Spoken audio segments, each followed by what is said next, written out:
Joining me live in the studio is the Assistant Minister for Competition, Charities and Treasury and the Assistant Minister for Employment, Andrew Leigh. Thanks for your time. Pleasure, Kieran. Lots to talk about today. Let's start with Julia's report there on the comments by the RBA Governor. Homegrown inflation, it's sticky. We're above comparable nations now internationally. Are you hoping that, like the US, like Europe, ours will track down over coming months? That's the hope. Is it the anticipation? That's what we're anticipating, Kieran, and that's certainly what we're seeing. Australian inflation peaked lower and later than other countries, so it makes sense that its trajectory will take a little longer to come back in the target band. But the forecast, both the Reserve Bank and Treasury, have inflation returning to the target band. Inflation is pernicious. It damages savers, it decreases the incentive to invest. The Reserve Bank even says it can worsen inequality. So it's important that we get inflation back under control.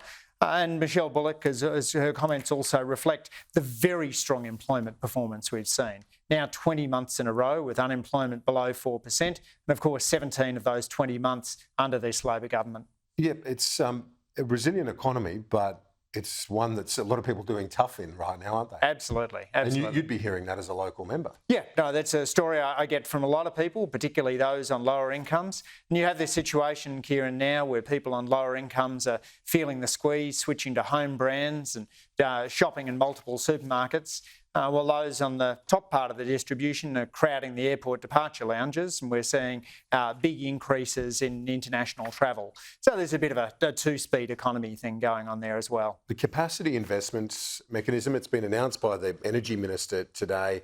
I interviewed him earlier in the day. We've got that interview coming up a bit later in the program.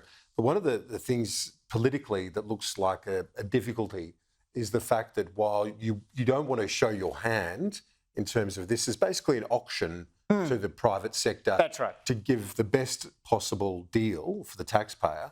So you don't want to show your hand on the one hand, but politically on the other, you're likely to face a scare campaign from the opposition. Oh, well, Kieran, it would be a scare campaign for an opposition that had 22 energy policies and never landed one. For an opposition that saw 4 gigawatts of dispatchable power leave the grid and only 1 go back in. So I don't think I'd take that scare campaign particularly seriously. This auction is about ensuring that we've got a guaranteed rate of return for renewable energy projects in order to shore up the grid. We have this spate of coal-fired power stations closing, and we know that those unpredictable closures, these are plants whose average age is 33 years, can throw the grid into a tailspin. So it's important that we have the capacity investment mechanism in place, and Chris Bowen's announcement shores that up for the future. On to one last thing I want to ask you about. You've released a discussion paper on mergers.